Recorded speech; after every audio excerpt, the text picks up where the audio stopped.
Wow, plate చూస్తుంటే అసలు ఎంత టెంప్టింగ్ గా ఉందంటే చూడండి. మంచిగా వేడి వేడి ముక్క తీసుకొని ఉఫ్ఫు ఉఫ్ఫు అని ఊదుకుంటూ తింటుంటే ఉంది చూడండి. అబ్బా, మస్తు అంటే మస్తు ఉంది. ఫస్ట్ ఇది నా ఫ్రెండ్ చపాతీలో ఇది పెట్టింది. ఇది చపాతీలే కానీ రైస్ లే కానీ మస్తుంటది. నేను ఏమేమి తింటున్నా అనేది మీరే గెస్ చేయాలి. ఇదిగో చూడండి, ఇదిగో ఆల్ టైమ్స్ నా ఫేవరెట్.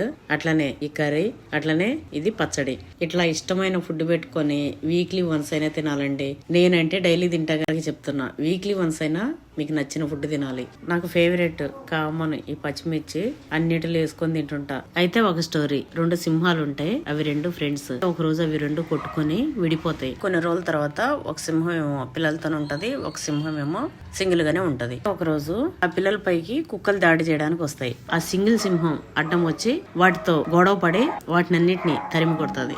అయితే ఆ పిల్లలు అడుగుతాయి, నువ్వు మా నాన్నతో కొట్లాడినావు కదా, ఇప్పుడు కుక్కలు రాగానే వాటి పైకి నువ్వు ఎందుకు వచ్చినావు, మీరిద్దరు మాట్లాడుకోవట్లేదు కదా, మరి మీరెందుకు మాకు హెల్ప్ చేసిరని చెప్పి పిల్లలు అడుగుతాయి. అప్పుడు ఆ సింహం అంటది, మేం మాట్లాడుకోనంత మాత్రాన అడ్డమైన కుక్కలు వచ్చి మీద పడుతుంటే ఊరుకుంటానా అని చెప్పేసి వెళ్ళిపోతుంది. అయితే ఇప్పుడు ప్రజెంట్ సమాజంలో ఎట్లుందంటే ఫ్రెండ్స్ కి మధ్యలో ఏదో మాటలు చెప్పడము, విడగొట్టడము ఇవన్నీ కామన్. అయితే అయిన వాళ్ళు కూడా తంటలు పెట్టి తమాష చూస్తుంటారు. కొంతమంది అయితే ఏకంగా ఎవరికో సపోర్ట్ చేస్తూ అయిన వాళ్ళని కూడా పక్కన పెడతారు. వాళ్ళ ఉనికి మరిచిపోయి ఎప్పుడైనా సరే వాళ్ళ ఉనికిని వాళ్ళు కోల్పోకూడదు. ఎగ్జాంపుల్, ఒక అన్నదమ్ముడు ఉన్నారనుకోండి.